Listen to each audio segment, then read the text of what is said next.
Hello everyone, this is Miss Nicholson. In this video, I want to explain how to create a code.org account for teachers or log into an existing account and add your students to your classroom.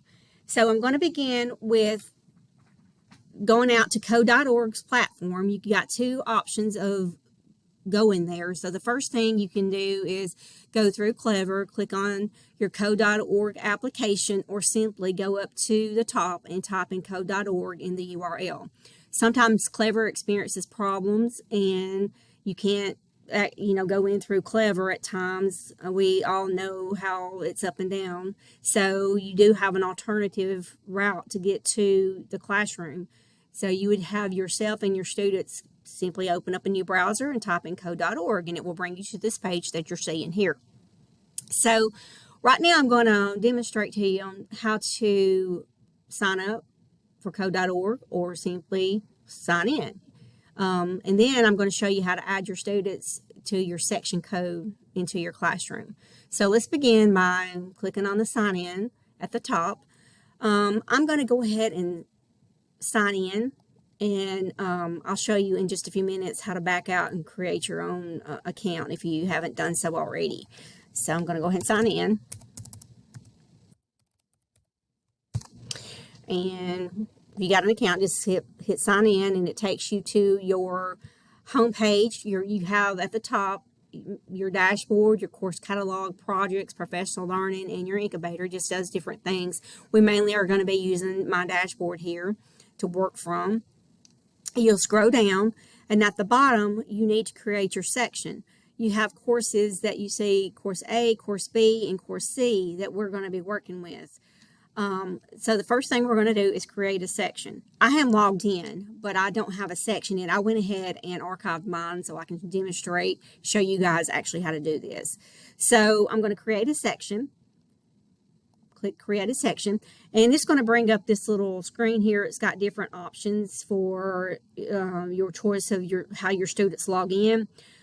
You can have them in, you can actually import from your roster or import a roster from Clever, or for ages 4 through 8, it's got the ages from here on out.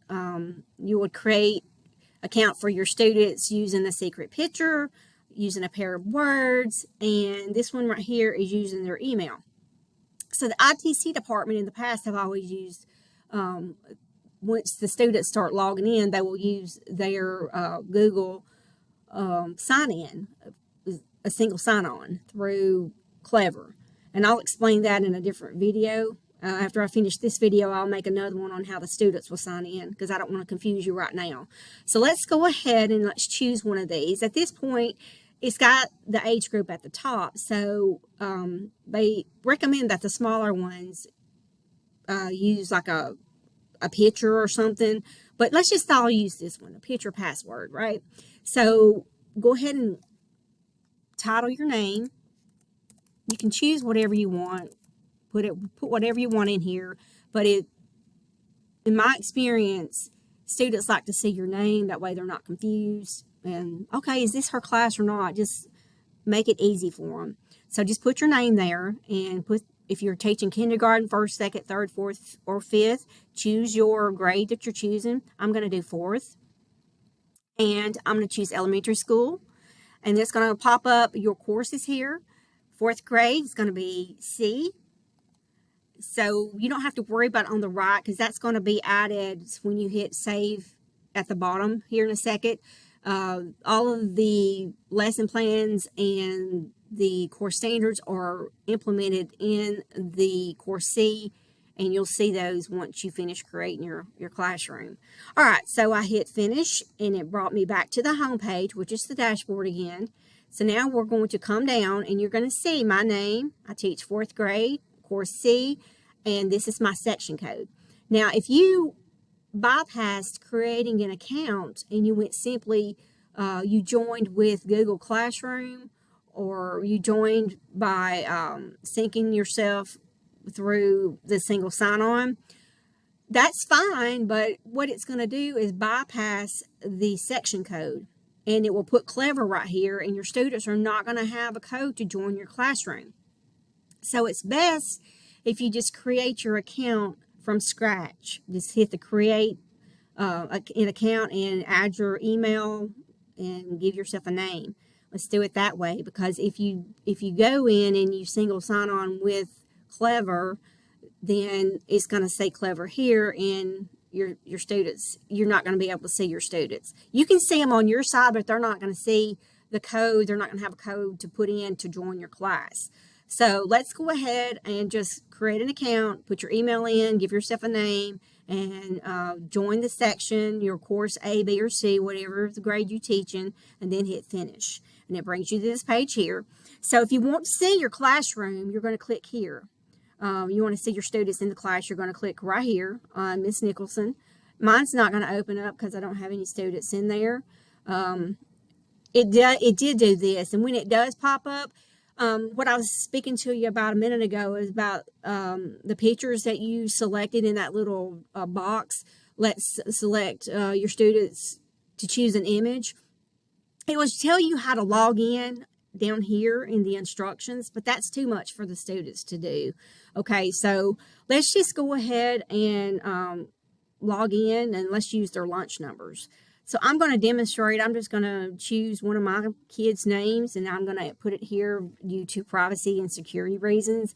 I'm not going to show any kind of emails or things like that in this video, or I'm just going to use my own grandbaby. Okay, and the display name, it could be just the first name, the family name. I always keep it the same.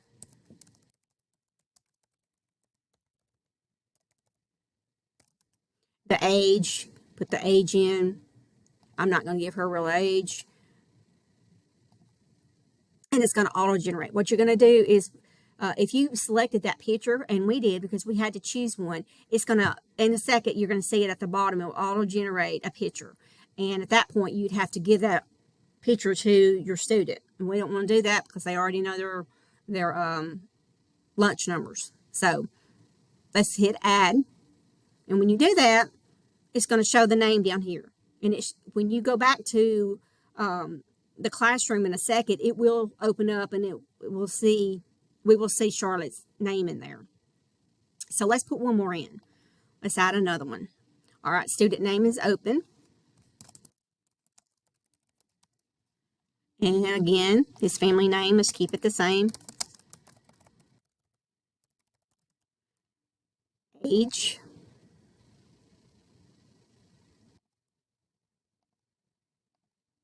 And add. Okay, so we've got the students added.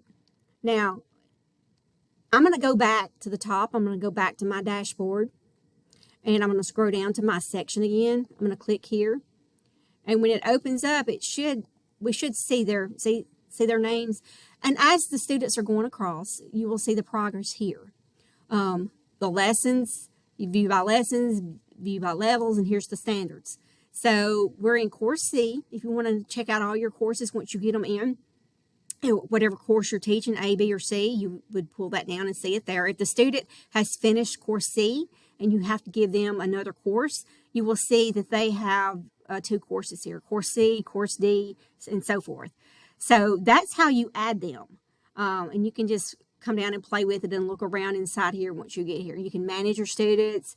You can edit your section details. You can switch sections if you have more than one section code. But for now, I'm going to go back to the dashboard. And I'm going to take you straight back down to my section again. And then I want to click on, it imported all of my classes from last year. Well, let's click on Course A, and it's going to take you inside of the course. I was in Course C a minute ago. It's really not going to matter in this demonstration because it's all the same. But this is your classrooms, your lessons. You see to the side here, I'm in digital citizenship. That's the very first lesson that your students will learn. And it's pretty much across the board that they talk about digital citizenship in some form. It may not be the same title, but you guys will see it's different from A, B, and C. Now, your lessons goes all the way down in this particular course. It goes through lesson 12, and then every class, every course will have an end of the course project that your students need to finish before the end of the year. And if they don't, that's how you can tell about giving their grades. If they work hard, you give them a G. If they don't work, if they are somewhat performing, satisfactory, and then if they're not doing anything, you can give them that U that we talked about. But you guys can do that at your own discretion on how you want to give them grades. Most of the students should get a G unless they're just not performing properly. Teacher resources are here. Your printing options are here. And show all lessons. And you can even hide your lessons. Over here on the right-hand side is the teacher application. On the teacher side, you can actually see your students over here. If you have a list of 20 students, you should be able to see all of them. You can simply click on their name and it takes you into their progress. This right here is nothing in here because I just created them. But as your students start working, these circles will turn green. It tells you if they're solid green, that means that they've done everything or they're on track. If they come all the way across and you see them and they're clear like this, that means that they need to keep working. Sometimes the students want to skip. They want to maybe do 1, 2, and 3, and 3 be somewhat hard and they don't finish it. It will be a very light shade or not or white circle. You can tell if they haven't completed that, and I would have them go back in and try to finish that up before they move on.